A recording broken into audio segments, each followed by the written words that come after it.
elkarte hau Tolosako udalak babesten du.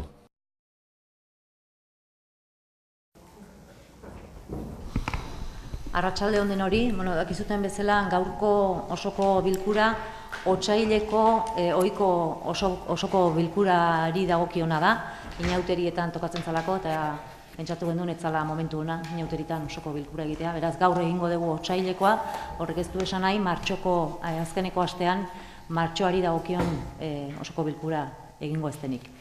Beraz dana gaude, nahizunean Jose Luis hasi egingo dira. Arratsalde on, hasi gaitezen. Lehenengo puntua, ondorengo akta onartzea 2017ko urtarrilaren 31ko ohizko osoko bilkurakoa. Denoi pasa zaizue, beraz, badago ezer zuzentzekorik, zerbait esatekorik, onartutzat emango dugu, beraz, onartutzat eman da gero, bigarrenarekin jarraituko genuke, eta bigarrenak honela dio. Alkatetzako dekretu hauen berri ematea, 2017ko urtarrilaren batetik 31era. Denoi pasa zaizue, zerrenda eta laburpena. Beraz, jakinaren gainean zaudete, eta zerbait azaldu behar balin bada, normalean galdetu teknikoi. Beraz, hurrengo gaiarekin, eta hurrengo gaiarekin igual hirurak batean tratatuko genituzke, nolabait zehatuta daudelako, lotuta daudelako, eta hiru gaiak horrela esaten dute. Tolosako lantzen S.A. Tolosako udalaren berezko bitarteko eta zerbitzu tekniko izendatzea, laugarrenak Tolosako udalaren kudeaketa mandatua Tolosa lantzen S.A.ren alde onartzea, eta bosgarrena Tolosa lantzen S.A. batzar orokorraren funtzioetan, Tolosa lantzen S.A.ren estatutuen aldaketa partziala eta kudeaketa gomendioa onartzea. Hor pasa zaizkizue hiru proposamen akordioak, eta hau pixka bat da legeak agintzen duena jartzea estatutuetan eta kunplitzea Tolosa lantzen sozietate-arekiko. Beraz, asunto burokratiko xamarra da asunto hau. Beraz, proposamen konkretoak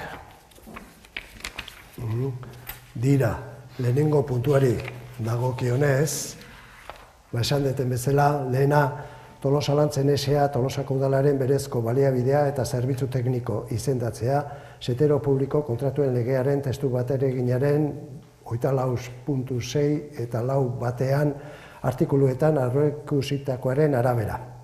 Eta bigarrena, akorde honen berri ematea Tolosa lantzen S.A. pertsona bakarreko sozietateari. Eta bestea, Tolosako udalaren kudeaketa mandatua Tolosa lantzen S.A.ren alde onartzea, eta honi buruz bada azkenean Tolosako udalak kudeaketa mandatua gauzatzea Tolosa lantzen S.A. udal sozietate publikoaren alde, erakunde instrumental bezala, zerbitzu hau emateko Tolosa Usabal kiroldegiaren, Berazu estadioaren uzturpe eta Beotibar frontoiaren kudeaketa. Hoi dira, eta bestean, hirugarrena da estatutuak aldatzea, eta hor nolabait aldez aurretik batzar orokor unibertsal gisa eratzea, akordioa junta orokorrena egin behar litzateke, eta bigarrena izango litzateke Tolosa lantzen estatutuen aldaketa partziala bigarren artikulua eta kudeaketa gomendioa onartzea, leheno egindana. Eta hor bakarrik estatutuen aldaketan, aipatu proposamenean jartzen dana aldaketa txiki bat dagola, eta hori aipatu zen zean Tolosa lantzenen konseiluan, hor jarriko degula bazkideak agindu ditzaioke derrigorrez egitea. Derrigorrezko hitzoi sartzen dugu hor. Hori aipatu zen Tolosa lantzenen konseiluan, eta hemen proposamenean ez dago sartuta. Eta junta orokor bezala, laugarren izango litzateke lehen plenoak erabakitako kudeaketa gomendioa onartzea, alkateari ematea ahalmen guztiak haudenak inskribatu ahal izateko, eta onartzea erabaki hau akta bezala junta orokorrena.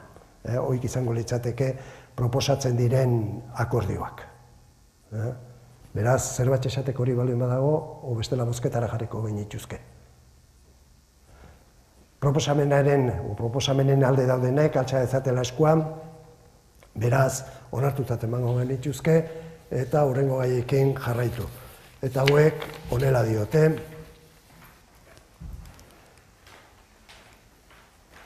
Bi 2017ko dirulaguntzen eranskin aldatzeko proposamena onartzea. Begoña? Bai. Gabon, hemen egiten duguna da, proposatzen dituguna dira bi aldaketa. Alde batetik, kasu baten eta besteen diru kopuruak ja aurreikusita zegoen 2017 aprobatu genuen aurrekontutan, eta hemen emango den aldaketa izango da diru laguntza norgehiakoa tipotik jarrita pasako zian izenduna izatea edo nominatiboa izatea. Bi aldaketa horiek ematen dira bat gizarte zerbitzutan, nun zutaniko jasoko zituzten 7.000 bat euro, eta beste aldaketa emango zen ingurumen saian, non bizibizike proiektua ingo zuna izango zain 6.000 euro jaso. Hau da, proposatzen ditugun aldaketak.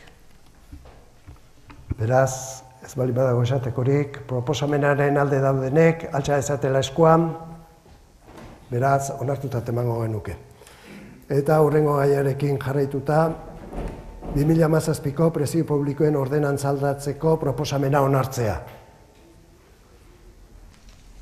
Hemen ere, zerbitzuak eman edo jarduera egiteagatik ordaindu beharreko prezio publikoak arautzen dituen ordenantza jarraitza izango zen. Kasu honetan edukiko genukena izango zen hemen banatu zaigun informazioa aztertzen badegu, edukiko genukena izango zen Leidor Zinema Aretoaren zerbitzua, hoi da gaur egungo prezioak hemen argitaratzea eta izango zen tramite bat, eta berri bezala izango zen udal argitalpen salmenta, izango zen turismoko bidaia kuadernoaren berria atea dena. Eta hau batzorretik, bere dagokion batzorretik pasazan, hau argitaratu egiten da bezain pronto, ingo zen indarren jarriko zen ja. Esatekorik ez baldin badago, bozketara jarriko genuke, eta proposamenaren alde daudenek, altxa dezatela eskuan, konforme, hurrengo gaiarekin jarraituz, 8. itxitako ekitaldiko fakturen onarpena. Hemen ere, 2016 urtea interbentzioan ekonomikoki iristen nahi dira, baina oraindik iristen ari zaizkigu faktura batzuk 2016ko datarekin. Faktura horiek egiten diana da 2017ko aurrekontuaren kontra. Berez, egin beharko genukena edo plenoaren baimena beharko genuke faktura horiek 2017ren kontra egitea. Bozketara jarriko genuke, proposamenaren alde daudenek, altxa dezatela eskuan, beraz, onartutzat emango genuke hau batez. Eta ja jarraituko genituzke mozioekin. 9. Martxoaren 8ko adierazpen instituzionala. Arratsalde on guztioi. Joan den urrian egindako Europako Kontseiluko tokiko eta eskualdeetako agintarien kongresuan CPLR ondorioztatu zen, emakumeek behar baino ordezkari gutxiago dituztela udaletan erabaki politikoak hartzeko eta oztopo desberdinei aurre egin behar dietela tokiko politikan berdintasunezko sarbidea eta partaidetza izateko. EAeko 2015ko udal hauteskundetan izandako emaitzak generoaren ikuspegitik hartzen baditugu kontuan, baieztatu dezakegu 3/2007 lege organikoaren eragina islatu dela gure errealitate politikoan. Izan ere, gaur egun 41,3% da emakumezko hautetsien portzentaia. Hau da, aurreko legegintzaldian baino 2,5% gehiago. Haatik, jaso ditugun datuei erreparatu ezkero, badira oinarrizko desberdintasun batzuk. Esaterako, biztanleria handiena duten 10 euskal herrietatik 2 baino ez dira emakumezko alkateak dituztenak. Are gehiago, gauza jakina da, orain arte ez duela hiriburu euskaldun batek ere emakumezko alkaterik izan. Halaber, 2015ean eta alderdi politikoen hauteskunde zerrendei dagokienez, zerrenda horien 32,85% bakarrik izan da emakumezko bat zerrendaburu. Azkenik, egonkortasunari erreparatuz, emakumeak generalean astiroago igotzen dira lidergo postuetara. eta denbora laburragoz irauten dute justu horietan. Baina nolakoa da gure udalerrian dagoen gizon eta emakumeen ordezkaritza? Osoko bilkurak zein gobernu batzordeak betetzen dute emakume eta gizonen ordezkaritza orekatuari buruz agindutakoa. Informazio batzordeen kasuan, 13 batzordetatik 8 da emakume bat buru. 7 dira parekotasun irizpidea betetzen dutenak, baina badira 6 aipatu irizpideak betetzen ez dutenak. Ekonomiaren sustapena eta hirigintza eta azpiegiturak sailek, bilak ere pisu eta garrantzia handikoak gizartean, ohiko genero estereotipoen baitan jarraitzen dute. Gure emakume hautetxiko ordea, orain arte maskulinizatuta zeuden saietan egin dute lekua. Ingurumena, auzoak, obrak eta zerbitzuak eta kirola saietan adibidez. Jakin mina sortzen duen beste gai bada, zenbat emakumeek eta gizonek egiten dituzte lanaldiak etxean eta etxetik kanpo euren funtzio publikoaz gain, emakumeek zergatik dituzten zailtasun gehiago erabakiak hartzeko postetara iristeko, zer dela eta egiten zaion saiagoa emakumeari lidergoa lortzea, eta zerk eragiten duen gizonezkoek egonkortasun luzeago izatea udaleko politika arloan. Honegatik guztiagatik, eta otsailaren 18ko emakumeen eta gizonen berdintasunerako 4/2005 legearen 23. artikulua betetzeko, zeinak hau esaten du. Euskal Herria aginte guztiek, beren zuzendaritza organoetako eta organo kolegiatuetako kide izateko, pertsonak izendatzerakoan, izendatutakoen artean trebakuntza, gaitasun eta prestakuntza egokia duten emakumeen eta gizonen ordezkaritza orekatua izan dadila sustatu behar dute. Xede horretarako, beharrezkoak diren arauzko neurriak eta bestelakoak hartuko dituzte. Tolosako udalak ondorengo gomendioak hartzen ditu bere gain.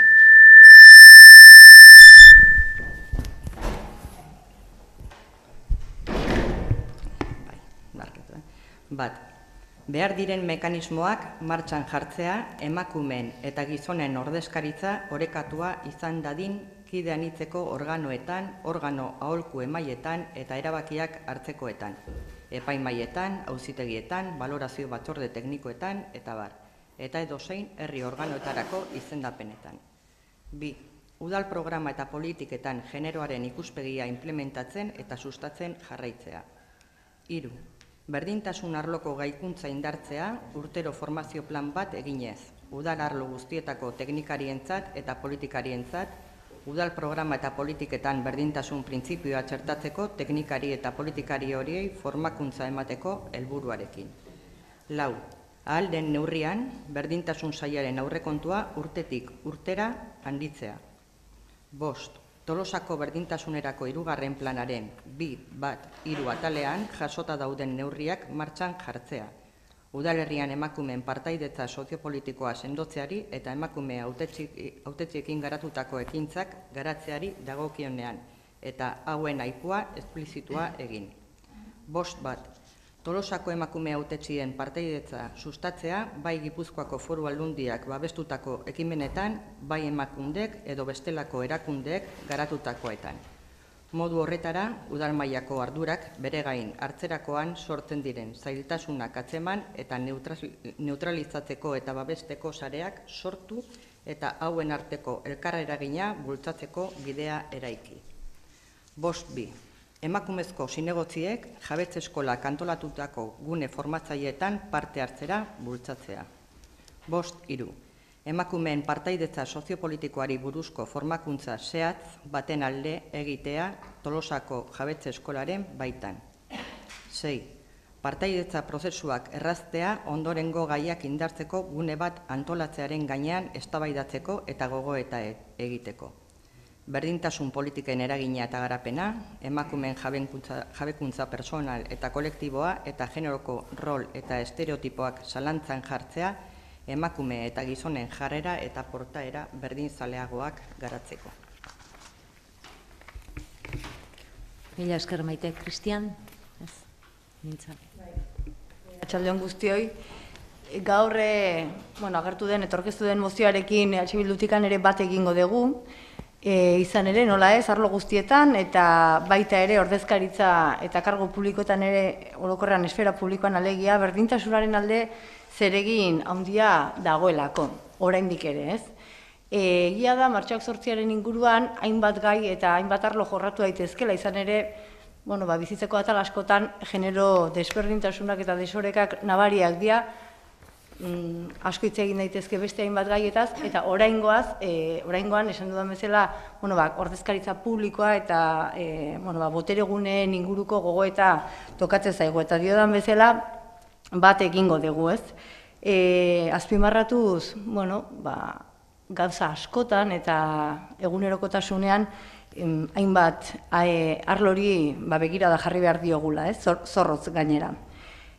Mozio honi dagokionez, irakurri duzu Goitibera, baina zer esan, ez? Benetako orekarik gabe ez dagoela benetako demokraziarik. Nik uste dut hau, ez dakit askotan aipatu izan dudan, edo plenoan, edo hainbat esparrutan eta askotan eslogan izateko arriskuan lortzen baldin bagara ere, usten dugu azpimarratu berreko dela, zerrik egia bere borobila da. Eta ja da, Pekineko deklarazioan, orain dela urte asko, ja esatezan, ez? Emakumearen paperaren sustapena eta berdintasun egoeran bere parte hartze osoa berdintasun egoera batean gizarteko arlo guztietan, baita erabakiak hartzeko prozesuetan eta boteregunetan oinarrizkoak direla berdintasun, garapen eta pakea lortzeko. Beraz, gizarte demokratiko bat eta justu bat lortzeko erabaki guneetan ere emakumeak egon behar dute. Aipatu dan bezala eta mozioa nabaria denez, Tolosara egokitua denez, egia da, momentu honetan alkatesa emakumea da, Tolosak ere izan du aurretik ere beste emakume alkaterik, baina beste hainbat esparrutan, eta horrela agertzen da, oraindikan ere urrun gaude, eta zer esanik ez mundu mailan, ez da? Hainbat zifra ere egon daitezke. Beraz, bat egingo dugu, eta baita ere animatu eta jendeari esan, hainbat ekitaldi egoten dira martxoaren 8aren inguruan, bai erakunde mailatik, bai gizarte eragile, feminista taldetatik, eta parte hartu dadila, ez? Segi egin behar da aurrera, eta gu jarrera horretan, baita ere gaurkoa aprobetxatzekotan gea esateko eraso sexisten kontrako protokolan hainbat utxune edo nabari izan du ditugula, eta proposamenak ere egingo ditugula, hildo horretan ere mejoratzen jarraitzeko etorkizunean. Besterik gabe, mila esker. Bai, hemen komentatu den bezala, aurten eudelen landutako martxoaren 8ko adierazpenak erreferentzia egiten dio udaletan dagoen emakume ordezkaritzari, baita zuzendaritza organoetan dagoen emakume kopuruari eta azken finean emakumeak erabakiak hartzeko daukagun gaitasunari. Erronka zein da, ospakizun konkretutatik haratago, udal planifikazioan genero ikuspuntua ezartzea zeharkakotasunez. Tolosako 3. berdintasun planak bere baitan jasotzen ditu errealitate konkretu honi aurre egiteko neurri konkretuak. Formakuntza arloan, gogo eta esparruak sortuz, eta azken finean emakume hautetsien partaidetza sustatzeko helburuarekin pixka bat Maitek aipatu duen modura. Tolosako udalaren portzentai kuantitatiboai erreparatzen baldin badiogu, aurreko legealdia baino pixka bat emakume ordezkaritzan handiagoa badago orain, aurtengo korporazioan, 53% da osoko bilkura honetan emakumearen ordezkaritza, eta batzorde informatiboetan lehendakariak 62% izango lirateke emakumeak eta 28% gizonezkoak.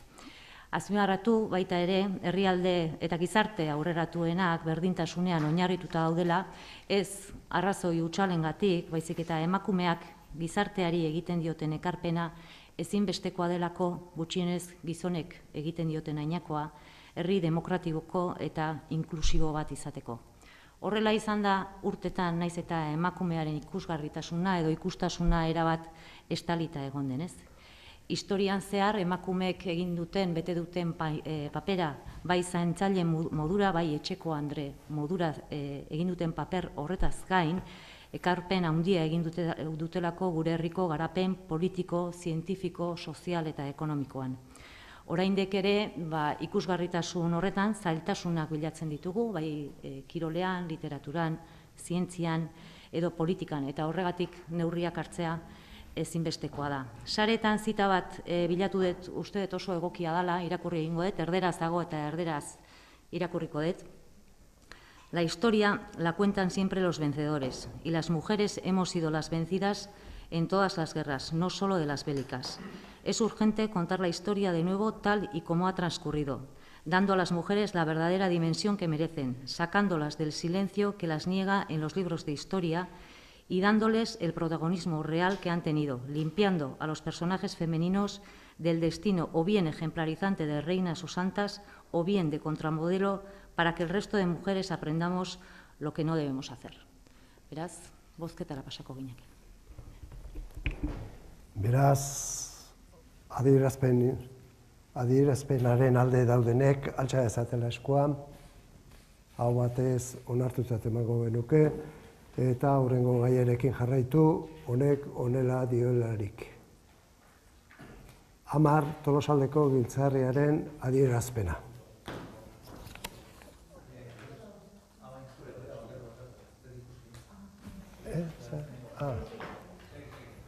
Beraz, irakurri egingo dut, mozioa. Tolosaldeko Giltzarria herritar dinamika da. Tolosaldeko gure esku dagoren enborberetik sortua. Eta gure herrian ere badu ordezkaritza zabal bat. Martxoaren 19ko galdaketa antolatzea du xede, erabakitzeko eskubidea aldarriketzetik egikaritzera pasaz. Eskualdeko herritar ororen bilgune izan nahi du, Giltzarriak. Erabakitzeko eskubidea. Emaitzaren gainetik, gizarte kohesiorako dagoen tresna egokiena baita. Nolako Euskal Herria nahi dugun, erabaki nahi dugu. Gure herritik hasita, eskualdearen indarrez, eskualdeko biztanleon iritziaren babesaz. Udal honek, herritarren ordezkaritza duen einean, begionez ikusten du martxoaren 19ko galdaketa, eta are gehiago, dei egiten die herritar guztiei bertan parte hartzera, iritzia agertzera. Herri bat garelako, erabakitzeko eskubidea dugulako, eta herritarron garaia delako. Guztion parte hartzea ezinbesteko baldintza da erabakitze ariketa bat aurrera eramateko. Guztiok gara Giltzarri. Martxoaren 19an erabaki nahiaren espresio izango gera. Ezberdinen arteko topagune, elkar bizitzaren Giltzarri. Europan martxan dabilen trena Euskal Herriko geltokira iritsi da. Baita gu gobernatzen dugun herrira ere. Bertara igotzeko gonbitea luzatzen ditugu herritar guztioi, honako galderaren inguruan zure iritzia ematera. Nahi alduzu Euskal Estatu burujabe bateko herritarra izan? Irudikatu dezagun jende zoriontsua herri libre batean. Bozkatu, zure iritzia jakin nahi dugu. Bai, Cristian. Bai, gabon guztioi. Lehenik eta behin, konsulta erreferendum bat egin nahi duenak, beharrezkoak diren konstituzioaren erreformak proposatu behar ditu, eta hori Eusko Jaurlaritzari dagokio. Autogobernuko ponentziaren barruan eta Gernikako estatutuaren berrikuntzan, Alderdi Sozialistak hainbat aldetan eskatu duen bezala, eta horregatik puntu honi ezezkoa emango diot. Bai. Bai, arratsaldeon. Bueno, galdeketen olatua badator Tolosaldera, eta Euskal Herria Bildutikan baiezkoa erakutsiko dio, adieraziko diogu mozio honi. Era bat babesten dugu, eskubide demokratiko batetan oinarritzen dela uste dugu, sinisten dugu. Azken finean, Euskal Herritarrak gu geu izango gara gure etorkizunaren jabe edo gure etorkizunaz erabaki beharko genukeenak erabakiko dugunok. Azken finean, 19koa horren gauzatze praktikoa da. Guk gure etorkizunaz erabakitzeko ariketa praktiko bat. Azken finean gu gehalako gure buruaren jabe eta izan nahi dugun horren erabakia hartu beharko genukeenak. Hartu beharko genukeenak diot, orain arte, hartzea galarazi izan zaigulako behin eta berriz. Galdetzeak eta galdeketa honek, eta horrelako ariketa praktiko demokratikoek, elkarbizitzan laguntzen dute, elkarbizitza sustatzen dute. Azken finean, gizarte baten ikuspegi desberdinak bateratzeko eta mahai gainean eztabaida publiko bat jartzea laguntzen dutelako. Beste batzuk edo batzuek aldiz esaten dute horrelako galdeketek gizarte haustura dakartela, krespazioa ekartzen dutela.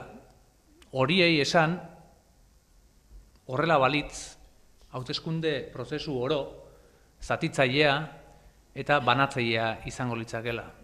Kuriosoa da, arrazoi hori erabiltzen duten askok, erregimen zaharrean, eta ez desaren erdiaroko erregimenean, baizik eta duela ez hainbeste Espainiko estatua 40 urte luzez neguan mantendu zuten zuen erregimen hortan eroso bizi zirela dirudi. Beste batzuk diote, eta kristianei entzunda ordenamendu juridikoaz hitz egiten digute, edota eskubide hori euskaldunok, euskal herritarrok, gizarte honetan parte garen kideok baino, Espainiako herriak duela, ezta? Hau da, ez dute eskubidearen kontra egiten, baizik eta egiten dutena da, sujetu politikoa, estaduaren baitan, jartzen dute. Eta guk uste dugu gakoetako bat, nabardura importanteetako bat, hemen datzala. Azken finean, euskal herritarrak gu geuk erabakitzen dugu, edo gizarteak erabakitzen du, zein dan bere sujetu politikoa. Eta hori ez da inposatzen, ez ordenamendu juridiko, edo ez da, ditxosozko DNI edo plastifikatutako kartoi baten bidez. Batzuk nahi arren, hori ez da inposatzen. Azken finean norberaren izaera eta norberaren ikuspegi sujetua zer sentitzen dan, norberak erabakitzen dulako eta ez ordenamendu juridiko batek. Euskal Herria Bilduren ustez, pertsonak lege guzti hauen gainetik egon barko lukete, eta legeek erantzun barko liokete pertsonen beharrei, gizarten beharrei, eta ez alderantziz. Kasu honetan, Espainiaren ordenamendu juridikoa korset bat da, Euskal Herritarrentzat, eta garaia da, ariketa praktiko xume honen bidez, korset hori askatzen joateko. Hau noski ez da izango, azkeneko pausua, ez da lehenengoa, baina argi dago, bide luze bat daukagula egiteko. Zentzu hortan, txalotu egiten dugu gure esku dago plataformak martxan jarri duen, eta azken urteetan martxan jarri duen kohesio eta ilusio olatu hau. Azken finean, ilusioaren bidez eta gure etorkizuna guk geuk erabakitzen hartuko degulako kontzientzia zer nahi dugun izan eta nola nahi dugun eraikin. Argi dago elkarrekin eraikin nahi dugula, baina ezezkoak ez dute ukatuko herri honek aurrera eman nahi ditun pausoak.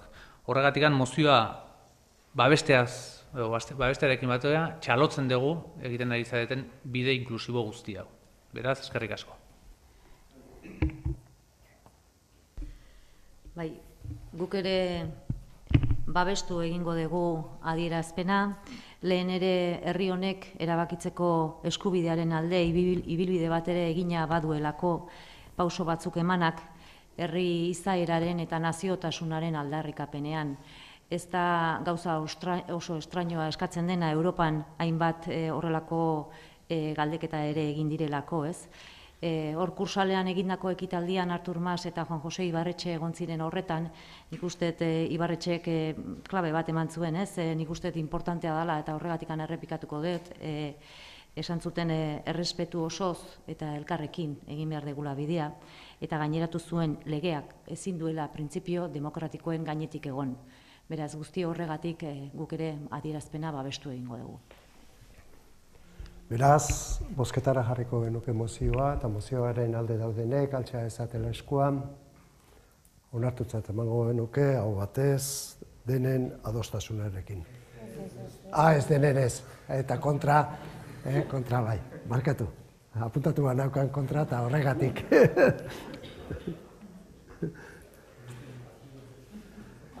Bueno, hurrengo gaiarekin jarraituz,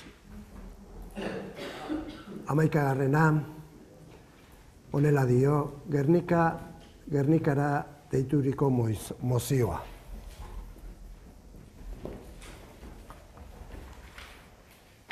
Honek honela dio. 1937ko maietzetik ekainera bitartean, Pablo Picasso margolari eta artistak Gernika margolana sortu zuen. Lan honek egun batzuk lehenago Euskal Herritarren gune kutxun eta esangurutzenetako zen Gernikak Kondor Legio naziak Frankoren agindupean jasandako bombardeketa eta sarraskia salatzen du. Beraz, aurten 80 urte betetzen dira, bai bombardeketatik baita honen aurkako garrasi artistikoa sortu zenetik ere. Urte urren hau Gernika zein Euskal Herritarren beste eskaera eta garrasi bat zabaltzeko ere une egokia ikusten dugu. Gernika margolana Gernikan kokatu dadila behin betikoz. Margolana 1937an sortu zen eta Parisko erakusketa unibertsalean kokatu zuten. Harrez geroztik, mundu guztian ezaguna bilakatu da. Giza eskubideen zapalkuntza, gerraren eta herritarren aurkako jazarpena ozenki salatzen duelako. Aipatutako artelanak ez du zentzurik Gernika eta bere historiari lotua ez baldin badago. Ura izan baizen margolari ezaguna gertatuaren izugarrikeria salatzera eraman zuena. Horren jakitun, Gernika eta Euskal Herriak behin baino gehiagotan aldarrikatu izan du aipatutako margolana Madrilgo Reina Sofia Museoan egon ordez, Gernikan bertan egotea dela egokia. Behin baino gehiagotan eskari hau luzatu arren, Madrilko gobernu ezberdinek bereziki garraio eta mantentze arrazoiak teknikoak aipatuz, Gernika bere etxera ekartzera ukatu egin izan dira. Gaur egun, garraio eta mantenurako beharrezkoa diren baldintza guztiak betetzeko arazorik ez dute euskal instituzioek. Eta ez da sinesgarria egiten argudiagatik hori mai gaineraztea. Beste behin ere, Madrilko gobernuak dituen interes ekonomiko zein politikoak daude Gernika Euskal Herrira ez ekartzeko arrazoi nagusien artean. Sufrimentu guztien aitortza egingo duen memoria historiko bat eraikitzea ezinbestekoa den honetan, beste behin ere, margolan honek bombardaketa jasa behar izan zuen Gernika herrian kokatuta, bere indarra eta salaketaren sakotasuna biderkatu egiten duela aldarrikatu nahi dugu. Eta ezinbestean, Gernikan egon behar duela. Ondorioz, honako mozio hau aurkezten dugu Tolosako udalak udal batzarrean bertan eztabaidatu eta onartu dadin. Bat, udal honek Gernikako herriaren aurka 1937an egindako sarraskian oinarritutako Picassoren Gernika margolanaren kokapenik egokiena Gernika dela adierazten du. Gertaera historikoa, artelana eta herria bera uztartzea funtsezkoa dela adierazten du udal honek. Ondorioz, Gernikara ekartzeko eskaera formala luzatzen dio Espainiako gobernuari eta kultura ministeritzari. 2. Udal honek Eusko Jaurlaritzari dei egiten dio Picassoren Gernika margolana Gernikan kokatu ahal izateko beharrezko diren urrats instituzionalak eman ditzan. Baita ere, margolan hori Gernikan kokatzeko beharrezko diren azpiegitura eta egokitzapen lanetan laguntzeko ere. 3. Udal honek bere egiten du Picassok margolanarekin mundu guztira zabaldu nahi izan zuen salaketa, alegia, herrien zein giza eskubideen aurkako zapalketa, gerra eta genozidioaren salaketarik ozenenarekin. 4. Udal honek erabaki honen berri emango die Eusko Jaurlaritzari, Espainiako gobernua eta kultura ministeritzari. Cristian. Bueno, nik eskaera honen atzean ikusten dudana motivazio politikoa gehien bat da, margolana ekartzea inongo motivazio kulturalekin, nire ustez ekartzea txosten tekniko sakon baten emaitzetan baldintzatuta egon behar du, kuadroren osotasuna bermatzeko. Otsailaren 17an, Ani Abiran, MoMako zaharberritze arduradunak margolan hau tokiz mugitzea oso arriskutsua izango zela bere egoera txarratik adierazi zuen. Horregatik, txosten tekniko sakon bat egitea hoberena izango zen erabaki bat hartu baino lehen. Eta horregatik, bozketa honetan abstenituko naiz. Iñaki. Arratsaldeon. Bueno, argudio teknikoa jalitezke mai gainean, Gernika ekartzeko, baina argudio teknikoak ere jalitezke ekartzeko alegia teknologiak eta restaurazioak marabila egiten ditula, beraz, Gernika behatzeko moduan jartzea egongo dela, uste dut, eta aditu azizenik alor horretan. Eta gu diogu, Bildu dio, Gernikan behar dulago. Gernika simbolo bat delako, eta simbolo hori egokien ordezkatzen duen artelana edo jendeak identifikatzen duen irudia Picassoren obrarena delako. Egia da, Gernikatzan lehena izan zibila bombardatzeko gerra taktika martxan jarri zuena. Euskal Herrian bertan Durangon, edo estatuan gerra zibil horretan ere, beste toki batzutan olako teknikak abian jarri ziren. Egia da gero, Bigarren Mundu Gerran, hori zabaldu intzela bi aldetatik, bai Alemanak Londres Inglaterra bombardatu zutenan, bai abiloi ez, bai ubiren bidez, edo aliatuak Alemaniak suntxitu zutenean Dresde bezala, eta berindu egin zutenean bere bombardeketen bidez, ezta? Eta hain hori Sirian eta bestelako tokitan albo kalte esaten diogu, baina taktika bera da. Abiloiak armak ibili, teorian objektibo militarrak suntxitzeko, baina benetan aldi berean populazioan terrorea, ikara eta beldura eragiteko eta etxaiaren molara suntzitzeko. Gernika simboloa da, horretik Gernikak egon behar du Gernikan. Beretan, han gertatu zenaz oinarrituta, Pitazuzulako Picassok kuadro hori. Eta horretik bakarrikatik izango ez balitzerek, Gernika bere tokik egokina simbologi eusteko, eta hain zuzen ere horregatik eskatzen dugu Gernikara. Ez da aldarrikapen politiko bat, da simbologiaren eta sanaiaren aldarrikapen bat. Nun egokiago baino, artelanak beak ordezkatzen duen hirian baino. Bai, Gernikako bombardaketa salatzeko egin zuen Pablo Picasso Gernika margolana, eta bereziki izan zen garrantzitsua margolan honen bitartez, Espainiako Errepublikaren aurka matxinatutako fascistak egindako sarraskia munduari erakusteko aukera izan zelako.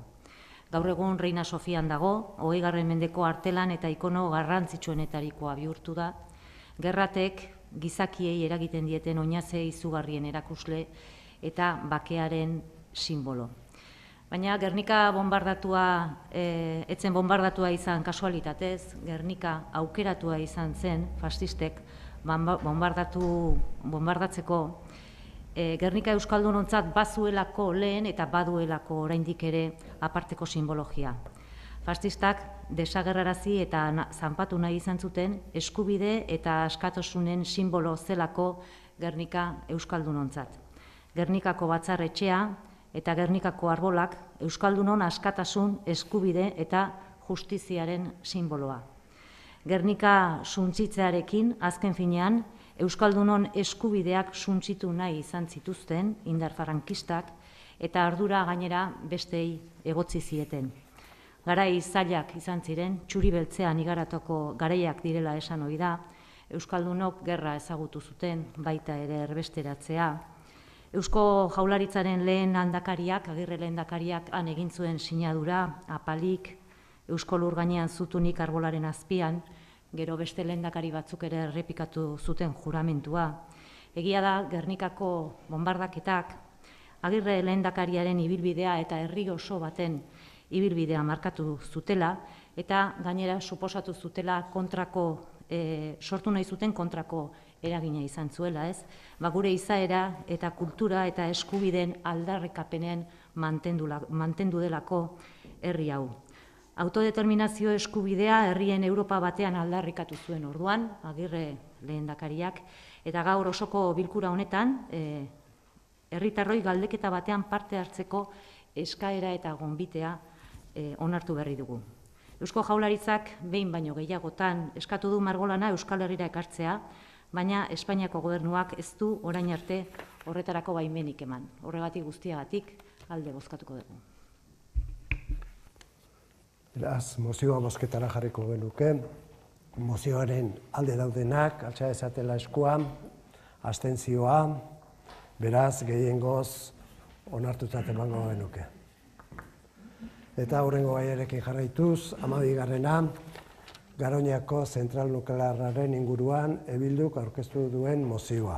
Eta honek honela dio, bat, Tolosako udalaren osoko bilkurak Garoñako zentral nuklearra behin betiko ixtea eskatzen du eta bere instalazioetan material nuklearraren biltegia jartzearen aurkako jarrera azaltzen du. Bi, Tolosako udalaren osoko bilkurak Espainiako gobernuari zein Nuklenorri zentrala eraisteko beharrezko tramiteei ekitea eskatzen die. Hiru, Tolosako udalaren osoko bilkurak Espainiako gobernuari segurtasun nuklearreko kontseilua despolitizatzeko beharrezko neurriak har ditzan eskatzen dio eta bide honetatik bertako presidentearen kargu uztea, Fernando Martí Scarfusen jauna. Laugarrena, Tolosako udalaren osoko bilkurak Eusko Jaurlaritzari segurtasun nuklearreko kontseiluaren aholku batzordeko bere bi kideri erakunde honek zentralaren behin betiko ixtearen aldeko irizpidea defenda dezaten eskatzen dio. Bost, Tolosako udalaren osoko bilkurak Espainiako gobernuak Garoñako zentral nuklearra berririkitzeko erabaki hartzen badu, hau eragotzial izateko hilabeteko epean udaleko zerbitzuko juridikoei beharrezko instantzia juridikoetara zuzendu ahal izateko txostena eskatzea adosten du. Txosten honetan, aurrera eraman daitezken ekintza juridiko administratiboen aukerak aztertzea eskatzen da, edozein esparru juridiko eta administratibotan, Garoña behin betiko ixteko. 6. Tolosako udalaren osoko bilkurak pixkanaka energia eredu aldatzen hastea adosten du, erabiltzen duen energia elektrikoaren iturburua, nuklear edo fosila izatetik, berriztagarrietara aldatzen hastea. Zentzu honetan, udaleko ingurumen departamentuko zerbitzu teknikoei proposamen honen bidegarritasuna eta gauzatzeko epealdia zehazten duen txostena teknikoa prestatu dezaten eskatzen da. Hau da mozioa. Cristian? Bai. Bueno, Euskal Herria Bildutik mozioa aurkezteko arrazoia argia da, ez? Orain da momentu egokia Garoñaren itxiera behin betikoa lortzeko eta ahalbidetzeko. Azken finean, Garoña Euskal Herriarekin mugan dagoen zentral nuklear bat da, denok dakigu Espainiar estatuan dagoen zentral nuklearrik zaharrena dela, aspaldi idanik zaharkitua, aspaldi idanikan kadukatua, eta bere aurre diseinua eta eginda legoke edo diseinatuta legoke urteak izan beharko luke itxita dagoela. Horrez gain, Garoñaren irekierak ahalbidetuko luke prozesu hortan, ondoren etorriko diren zentral nuklearrak, estatu espainiarren baitan, luzapena jasotzea eta izatea ondorioz ez da bakarrik Garoñaren aurkako mozio bat edo Garoñaren aurkako jarrera bat, baizik eta energia nuklearraren etetea eta azken finean transizio energetiko baten aldeko mozioa da. Garaia da, gure ustez, askotan esan dugu, epe luzeko energia ereduetaz hitz egiten hasteko eta politikak martxan jartzeko. Zentzu hortan, esan bezala, Garoñaren aurka edo Garoña ez berrirekitzaren alde lan egitea momentu honetan importantea dela iruditzen zaigu, arrazoi ezberdina daude, bat argi eta garbi segurtasun irizpidean datza, baino bestalde eta bestetikan ere eredu energetikoan jasangarritasuna oinarri izango lukeen pausoak ematen hasteko garaia da. Eta bigarren hildo honetan pausoak denok eman ditzazkegu, hau da energia jasangarriaren alde edo energia politika efizienteen alde lan egitea denori dagokigu, argi dago erantzunkizun desberdinak eta maila desberdinetakoak daudela, batzuk eraginkortasun handiagoa dute besteek baino udaletikan ere eragin dezakegu. Bai energiaren efizientzian, hau da, konsumo ahalik eta mugatuena eta ahalik eta efizienteena izan dadin konsumo hau, eta baita sorkuntzari dagokionez, iturri jasangarri eta berriztagarriak sustatzen.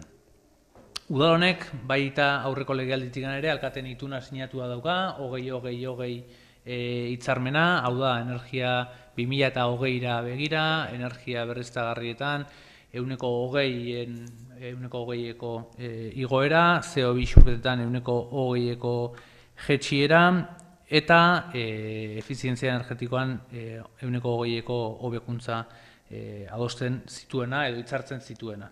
Orduan, gure ustez, bide horretan jarraitzeko mozioa ere bada, arrazoiak ere baditugu zentzu horretan lanean jarraitzeko, ja udalau hasia dago horretan, eta tolargi ere tresna interesgarri izan daiteke ibilbide guztioi gauzatzeko, eta zentzu horretan behintzat horren alde legealdi honetan ere pausak emateko prest edo laguntzeko prest egongo gineke. Moziotikan kanpo egon arren iruditzegu badagola beste ideia interesgarria litzakena eta aztertzea mereziko lukena, eta izango litzake aztertzea Tolosako udalak eta bere sozietateek bai udal eraikinetan zein bestelako argi kontratuetan kale argiteria dala eta bestelako eraikin publikoetako argi instalazioetan edo argi kontratuetan Iberdrola eta Endesarekin, hau da, Garoñako zentral nuklearren jabeekin dituzten kontratuak izendatu, ikusi, aztertu eta hala balitz edo aukera balego hauek bestelako enpresekin kontratatzeko. Zer eta energia berriztagarrietan beraien enpresa eredua duten kooperatiba balitz edo enpresekin hitzarmen hauek, kontratu hauek egitea. Ondorioz, guk mozio hau aurkeztu eta mozioaren alde egingo nuke, baina bai iruditzen zaigu batzordeetan landu beharko genuken gaia izan daitekeela horixe, ez? Ze kontrato ditugun ikusi eta kontu hartzaileetzatik agian hori eskuragarri izan dezakezue, asko izango dira, baina kale edo udal eraikinetan Iberdrola eta Endesarekin ditugun kontratuak aztertu eta hala aukera balego, adibidez Goiener bezalako kooperatiba energetiko batera pausoa eman.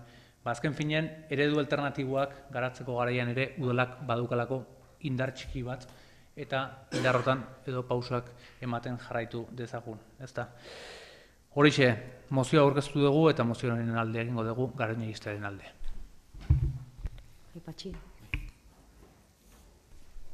Bueno, atxaldeon. Ni mozio honi, ikusten dizkiot bi atal ezberdin, ez? Alde batetik izango dugu Garoña eta energia nuklearrari dagokion partea, ez? Lehenengo 5 puntu hauek. Egia esan, guri hau gelditzen zaigu haundi, eta horrelako gauzak izan beharko dute teknikoki aztertu beharrak, ez da? Eta guk udaletxetik eta ez daukagula nahiko herramienta, nahiko jakindu, nahiko zerrez, ez? Nereak egingo ditut lehendakariak aste honetan egindako hitzak, ez? Eta nik uste, Eusko Jaurlaritzak izango duela honetan aditu izango den jendea eta beraz uste bere hitzak gure egin genitzazkeela. La central de Garoña está más que amortizada después de 40 años. Es un riesgo evitable. Eta honekin batekin eta ez daukagu gehiago esaterik, ez da. Izango genukela, guri dagokigun esparruan, 6. puntu honetan, hortikan hasi gaitezke lanean, eta zerbait aztertzen. Mozio hau ondo etortzen da, pixka bat hausnarketa, autorreflexio bat egiteko, ez da, zer egiten degun, zer egin genezaken, eta aurrera begirako pausoak, ez da. Pixka pausoka joateko, energia sorreraren eredua aldatzeko gaitasuna daukagu udaletxetik gutxi. Produktore bilakatu beharko genuke, badaukagu zazpiturrikin, badaukagu salto txiki bat, gu sortzen dugu, ez dakidan, 1/2 edo Tolosa guztian gastatzen da guztiaren 1/2 edo uste produzitzen degula.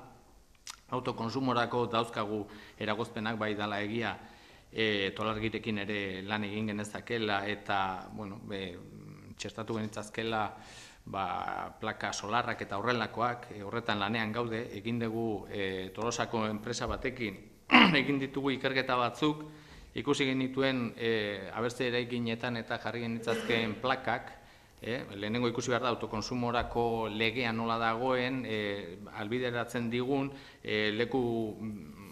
leku aproposak aurkitu behar dira, inbertsioa eskatzen du, Iurramendikoa ikusi genduen, jarri ziteken konsumo elektriko guztiaren euniko gehiago murriztuz genetzakeen zearekin, plakarekin hori ikusi genduen, gero beste problema batzu daude, feriala ere izan daiteke egokia, guzti hori aztertzen ari gara. Egia da ere gaudela eskualdeko energi mailan, hemen ari gara aztertzen interesanteak izan daitezkeen bide batzuk, biomasaren erabilera, baso asko daukagu, oso zarkitua dagoena, herrialde batzuk badute berea den baso desente, eta ari gara ikustenean nola herri batzutan edo lortu dezaketen energia biomasa honekin, arbolak, dakigun bezala arbolaren zikloa, CO2aren zikloa borobiltzen du, nahiz eta erretzerakoan CO2 guzti hori isurtzen duen, baina, mintzat ziklo borobila dauka, Hor eta beste maila txikiago batean, ari gara lanean adibidez zeakoekin, kaldera, biomasako kaldera, peleta erabiltzen dutenak, eta ez da gauza hondirik, baina urkizuko egoitza adibidez peletekin jarrita daukagu, oso resultado honekin, Aldaban jarri berria da, eta egiten ditugu pausotxo txikiak, ezta? Zer egin genezake guk, Ibaiek esan duen bezala, Compact of Myersen gaude, eta konpromiso batzuk hartuta ditugu, ezta? Eta beste bidea, zaila denez, bai daukagula bide bat zuzena dena, ezta? Eta da murrizketa. Hor zer egingo ditugu, efizientzia energetikoa sustatuko duten argiteria jarriko ditugu, eta hori urtero egiten da, joaten gara zeak, luminariak aldatzen, pentsazazue, hau bai herrian, bai etxean, lanpara zahar bat berri batengatik aldatzen danean, 80% murrizten dela. Orduan, ez gara 2020-ra joaten, baizik eta gainditu egiten dugu. Nik uste dut hemen esfuerzo handia egin behar degula. Dauzkagu gero beste bi puntu, adibidez, udaletxea berak badauka arazo handi bazearekin, berogailuarekin, aurten egingo dugu sektorializatu, orain jartzen duzu kalefazioa eta dena berotzen da gaizki xamar, orduan inbertsio handia egingo dugu horretan, eta optimizatzen da desente. Dauzkagu nahiaina etxe, eraikin, poliki-poliki joango gara hauek optimizatzen. Polikiroldegiarekin ere egin dugu saiakera handi bat, nahiko ondo dagoela esango nuke oraintxe, interkambiadore batzuk jarri dira eta energia aprobetxatzeko sistema eta desente egokitu da. Dira pauso garrantzitsuak. Polikiroldegian adibidez, edozein gauza egiten dela murrizketa handia suposatzen du, ze polikiroldegia sumidero energetiko bestiala da. Beste esparrutan ere ari gara lanean, mankomunitatean adibidez, Zaborraren mankomunitatean aurten bukatzen da kontratua, plegu berriak egiten dira, eta eskatu dugu, Tolosako udaletxetik eskatu dugu, plegu horietan eta kontutan eukitzea hobekuntza bezala, erabiltzea aldan enean behintzat kamioi elektrikoak. Kamioi guztiak ezin dira elektrikoak izan, hemen dauzkagun arazoengatik, baina bai izan daitezkela motor esplosiokoa daukatenak eta gero kaja edo elektrikoa. Eta oso garrantzitsu izan daiteke guretzako erabiltzea adibidez, aldezarreko kartoia biltzeko adibidez, proposatzen dugu kamioi txiki elektrikoak erabiltzea, arrandegiak jasotzeko ere erabili genezake, eta mankomunitatean jarraitzen badegu edo ideia horrekin jarraitzen bada, zergatik ez Tolosa, Bilabona, Andoain, Ibarran, erabili genitzazkeela kotxe berdinak. Hau proposatu nahi dugu gaina Europara proiektu bezala eta diru laguntzarik edo lortzen dugun. Eta gero, esan bezala, hemen gertatzen da, askotan, aldaketa handiak egin nahi ditugunean, joaten gara handienetara, ez da, enbido maior beti. Baina egia esan, gauza txikiek duten eraginan ez dugu erreparatzen askotan, ez da. Eta bain nahi degula, norberaren erreflexiora deitu, ez da, eta zein garrantzia handia duten gesto txiki horiek, garraio publikoa hartzea, bizikleta erabiltzea, bakoitza bere etxean energia murriztea, ez da. Eta nik hemen, eta bukatzeko, esango nuke, erderaz esaten dan hori, ez piensa en global y actúa en local, hori izango litzak, ez da. Eta nik uste dut, honetan, ez daukagula zertan ekologistak izan beharrik, ez? Baina bai izan behar dugula ahalik eta ekologikoenak. Beraz, mozioa bozketara jarriko genuke, mozioaren alde daudenek, altxa dezatela eskuan, beraz, hau batez, onartuko genuke, eta hurrengo gaiarekin jarraituz, honek honela dio. 13. Alkate kurduei elkartasuna adierazteko mozioa. Eta honek honela dio. 2016ko uztailaren 15ean, estatu kolpe saioa egon zen Turkian Recep Erdogan presidentearen gobernuaren kontra. Arez gero, eta saioa hori aitzakitzat hartuta, Turkiako gobernuak lehenagotik zetorren errepresioan eta giza eskubideen urraketan sakontzeari egin zion. Errepresioaren ondorioz, 2016ko uztailetik ona, 101.000 langile publikok bere lana galdu dute. 700 inguru unibertsitate irakasle egotzi dira. 1500 gizarte zibileko erakunde legez kanpo utzi dira, eta 10 batzuk komunikabide itxi dira. Halaber, ordezkari politikoak kartzelaratu egin dira, nagusiki herri kurduaren ordezkariak. Ezin da ahaztu bestalde, Turkiako armada Kurdistango lurretan egiten ari dituen operazio militarrak, zeinetan herriak suntzitzeaz gain 100 zibil hil dituen. Bestetik, azken hilabete hauetan zehar, 50tik gora herri kurduetan herritarrek demokratikoki aukeratutako alkateak dekretuz kargugabetu ditu Turkiako gobernuak inungo prozesu judizialik gabe. Horietako 39 kartzelan sartu dituzte. Erdoganen AKP alderdiko kideez ordeztu ditu Turkiako gobernuak, muzin eginez herritarrek demokratikoki adierazitako aukerari. Oinarrizko giza eskubideak, askatasun demokratikoak eta adierazpen askatasunak balio gutxiko baloreak dira gaur egun Turkian. Bereziki, gobernuan dagoen AKP bezala pentsatzen ez duten herritarrentzat.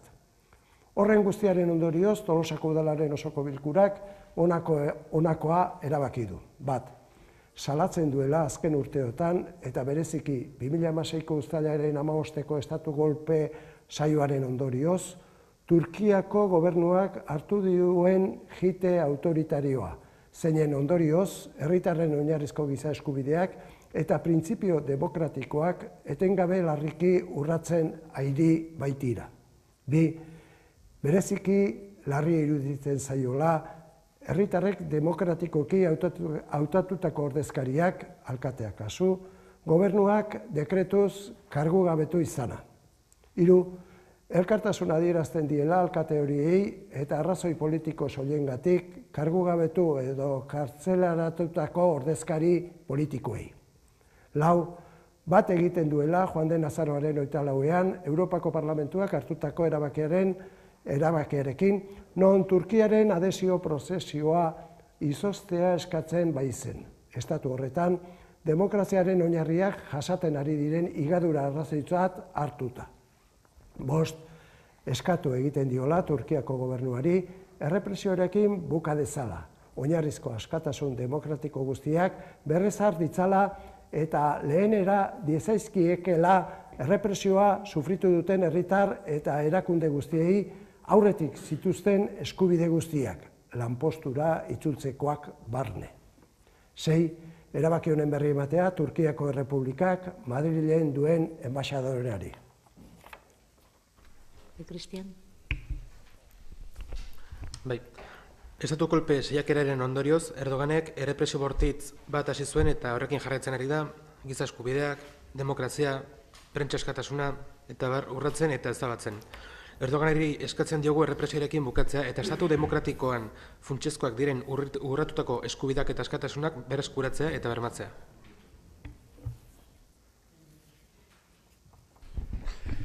Hau da, salaketa eta elkartasun mozio bat. Eta testu inguru zehatz batean dator. Ez da litzira martxoan aurkeztu osoko bilkura honetan eztabaidatzera eta onartzera. Izan ere, martxoan 21 Neboroz izeneko eguna ospatuko dute kurduak, bere bizi diren lurralde guztietan, nola gure aberri guren antzeko eguna haientzako. Eta gainera, apirilaren 16an, hilabete barru, Turkian egingo da konstituzioa berresteko erreferenduma. Parlamentuak onartu duen konstituzioa.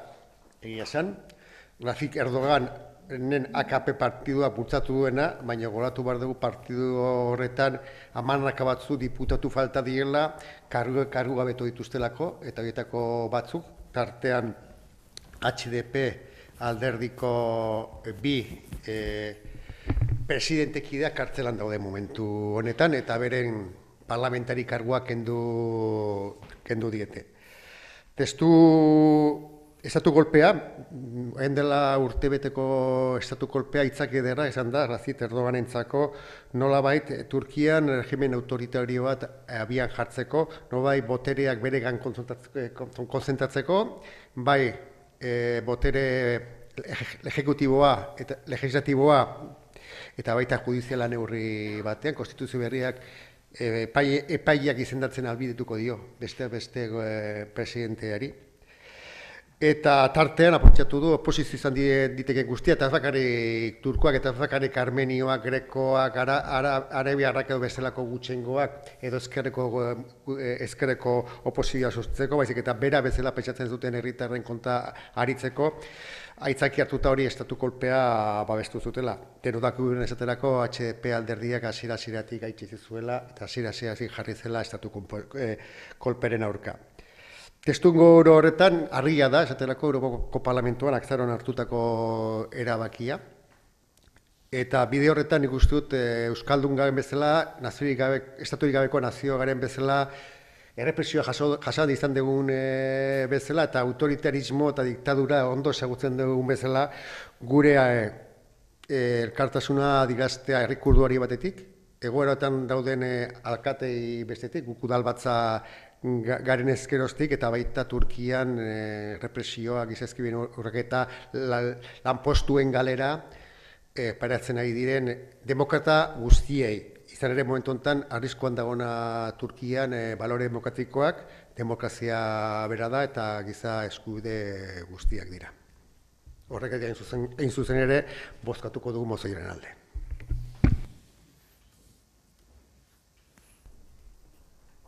Guk ere, gureak egiten ditugu, Iñakik eman ditu argibideak, berak oso esan du beraz, bat egingo dugu baita ere mozioarekin. Beraz, mozioan alde daudenek, altxa ezatela eskua, denen adostasunerekin, onartutat emango litzateke, eta galdera erreguak hasi aurretik, dago hemen proposamen bat, hoi izatea noa, eta eragozpenik ez bali badago, denoi banatu zaizue, Altsasuko gertaeren inguruan atxekimendua. Beraz, denok daukazute, ez bali badago eragozpenik, tratatu egingo genuke, eta honek honela dio. Altsasun, 2016ko urrian izandako gertaeraren harira, zenbait gazte terrorismo delituagatik inputatuak izan ziren. Gure ustez, prozesu horren izapideak Iruñean egin beharko lirateke. Izan ere, epaitzeko eskumena tokian tokiko epaitegiei baitagokie eta ez entzutegi nazionalari. Hori ala izan behar lukeela adierazi dute zenbait erakundek, nabarmenki, Nafarroako legebiltzarrak, baita jurista eta unibertsitate irakasle ugarik ere. Horren harira, Tolosako udala, Nafarroako legebiltzarrak eta Altsasuko udalak egindako eskaerarekin bat egiten du. Cristian. Bai. Bai, bueno, azkeneko momentuan pasa zaigu mozio hau, baino erabat bidezko ikusten dugu eta nola ez aldezkoa emango diogu. Badirudi amets gaizto badala, badirudi, bueno, benduaren 28 inozenten egunaren baitan sortako broma gogor bat izan daitekela, baina ez, hemen badaude Altsasuko dozena bat gazte, beste dozena bat urte pasaitzak espetxean. Hasiera bateko taberna eta parranda bateko trifulka edo saio batetikan astakari hau montaje batean bilakatu da eta oaintxe bertan geldi ezin den monstruo bat da.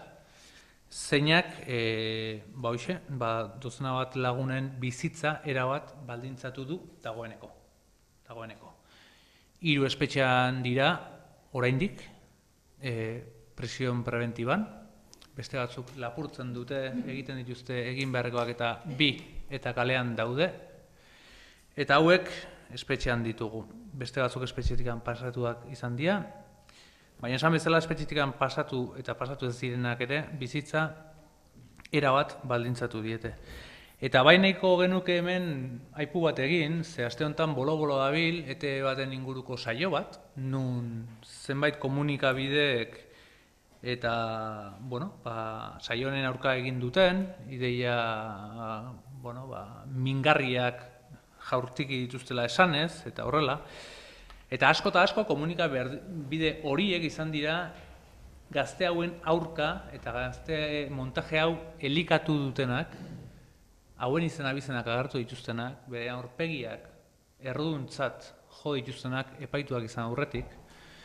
Eta kuriosoa da ez, zenbait komunikabidek nola azoratu dian saio honen gatikan, ez nahi sartuko, eta aldiz nola elikatu duten, eta ez bakarrik Altsasuko gazteekin, hau zientoka aldiz ikusi dugu euskaldunok, nola epaituak izan aurretik komunikabidek euskal gatazkaren aferaren baitan eta salbuespen legedi eta lege antiterrorista honen baitan behin eta berriz gaizkizietzat jo dituzten gero absolbituak izan direnak eta gero ezerrez gertatu ez danean beraiekin, ezta. Orduan, guk nola ez babesten dugu idatzi hau, baina baineko genuke aipoi ere egin ez, komunikabidean aldetikan zer nolako 2 mailatan bereizten diran eta nola batzutan izugarrizko mina eta sentitzen duten zenbait kontuen inguruan eta beste batzutan nola diran monstruo injusto eta erokeri guzti hau elikatzearen parte oso importante.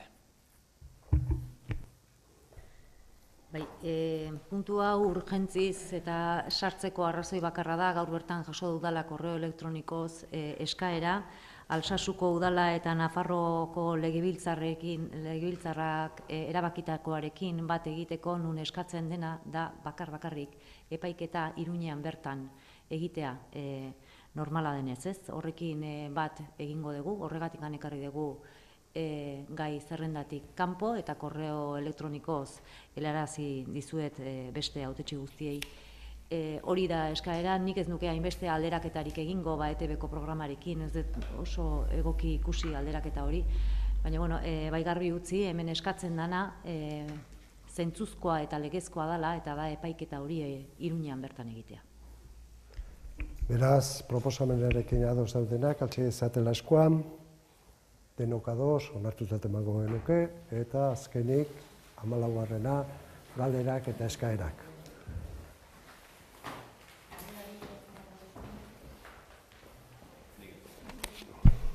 Mila esker denoi.